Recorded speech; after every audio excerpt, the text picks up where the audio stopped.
Madame Alma agreed. Both Florence and Julie were dumbstruck when they heard that. All their grumbles and doubts transformed into pure shock. They hadn't expected the Nicholsons to agree to the unreasonable request from Dustin. Those were shares worth billions. Could they bear to let it go like that? Wasn't that too much of a price to pay? At that moment, even Dahlia looked surprised. She could not comprehend why the Nicholsons were willing to pay such a ridiculous price for just a bottle of medicine.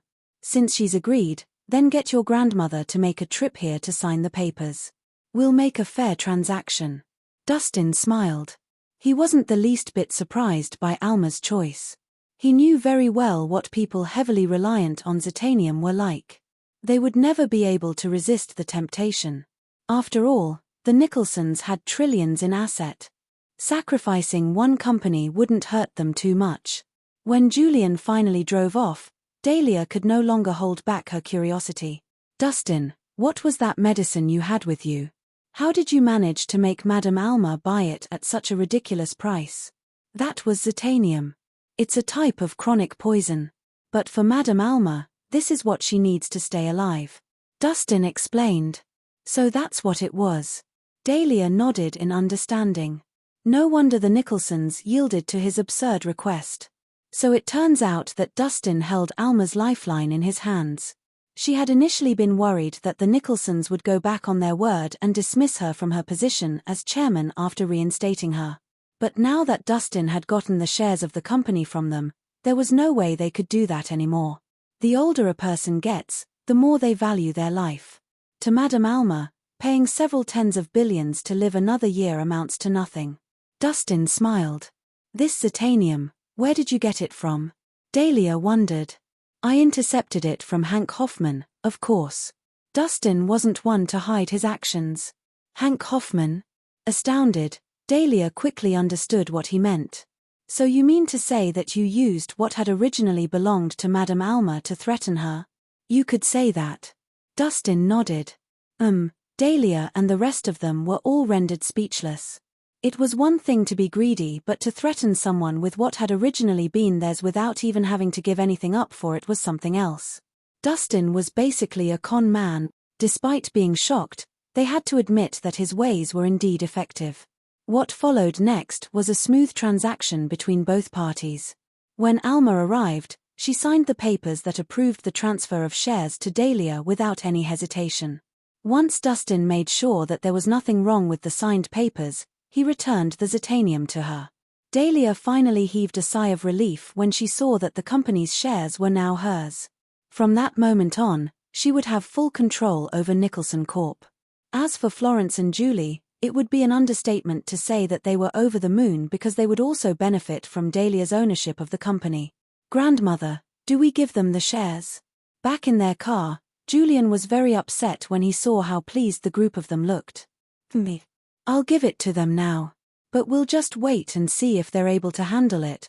Alma didn't look any happier about the situation than Julian did. Go back to Glenstead and get our men here immediately. I want them to give back everything that they've taken from us and more. Yes, grandmother. A cruel smile broke out on Julian's face. As expected from his grandmother.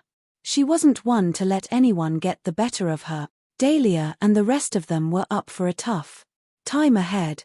Dustin, you've helped me out once again. Thank you. It was rare to see such a radiant smile on Dahlia's face. Why are you thanking him? He was the one who brought all this trouble on us.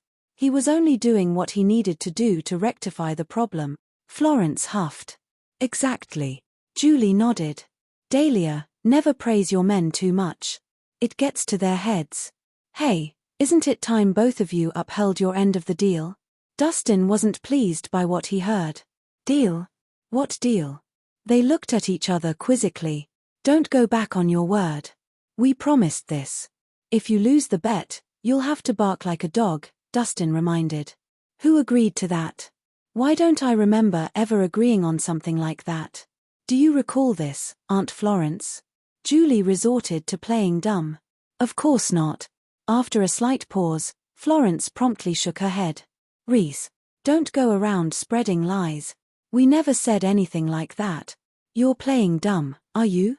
Dustin simply smiled and pulled out his phone before playing the voice recording of their conversation. Their agreement on the bet was loud and clear.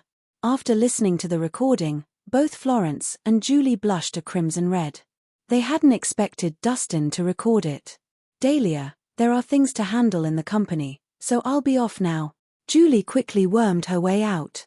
"Oh, right. I'll go help her out." Florence nodded furiously. Then, the two of them escaped in a flash, without a moment to lose. "That's just how they are. Please don't take it to heart."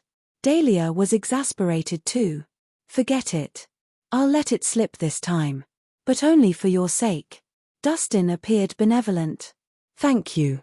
You're the best." Dahlia smiled. Then, as though having a sudden thought, she bit her lip and said shyly, "Dustin, I appreciate you always being by my side. Why don't we get married again?" "What?" Dustin was stupefied the moment he heard what she said. For a moment, he simply didn't know how to react. "To be honest, I've been giving it some serious thought for the past few days.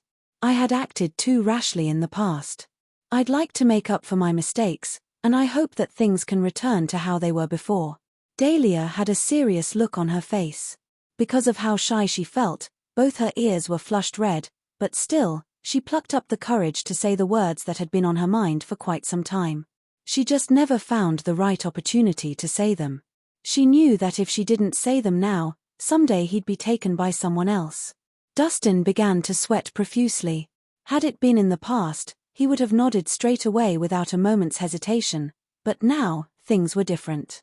He realized that his feelings were more complicated now that Natasha was present. On the one hand, it was his ex-wife, with whom he had 3 years' worth of memories together, and he still had lingering affection. On the other hand, it was a gentle and caring friend who had romantic feelings for him. He really could not choose between the two. He considered himself both courageous and witty and was always decisive in various situations. However, when it came to love, he had to admit that he was a mess. Sometimes he resented himself for his indecisiveness when it came to things like this. "What, are you not willing? Or do you despise me?" Dahlia's brows knitted together slightly when she saw Dustin staying silent. "Of course not. It's just," Dustin broke off mid-sentence. "So, it's because you can't bear to part with Natasha?" Dahlia had a wistful expression. "Then answer this. Between Natasha and me, who do you like better?" Dustin's thoughts became even more of a mess when he heard that. Who did he like more? Honestly speaking, he didn't know either. Dustin was anxious as beads of sweat formed on his forehead. Then his phone began to ring. That seemed to be a lifeline for Dustin, and he quickly fished his phone out to answer the call. "Hello. Who's this?" "Hey, Rhys. It's me, Adam." A familiar voice came from the other end of the line. "Oh, hey buddy. Is anything the matter?" Dustin was pleased to receive the call from Adam. At least he proved himself useful in Dustin's time of need. "To be honest, I've got some good news for you." Adam beamed and chuckled. "My sister has taken a leave from work, and she's making her way to Millsburg as we speak." "Scarlett?" Dustin's eyes widened. "What's she coming here for?" "To meet you, of course." Adam feigned helplessness as he let out a sigh. "You have no idea how much she's tortured me just to get out of me some information about you. I had no choice but to give in and tell her your whereabouts. Please don't blame me for betraying you, brother. You have no idea what she is capable of. I really couldn't take it any longer. I believe you have the means to handle her. Of course, you don't need to worry too much. She doesn't listen to anyone else but you. Everything will end up just fine if you can deal with her. You fuck dash. Oh right, I have some matters to attend to. I'll hang up now. Good luck." Dustin was so frustrated that he was a hair's breadth away from cursing, but before he could curse at him, Adam had already ended the call. Dustin could only clench his teeth to suppress his rising anger. That bastard really knew how to make things difficult for him. He was already having such a hard time handling both Dahlia and Natasha at the same time. If another person were to be added to the equation, a catfight might just break out.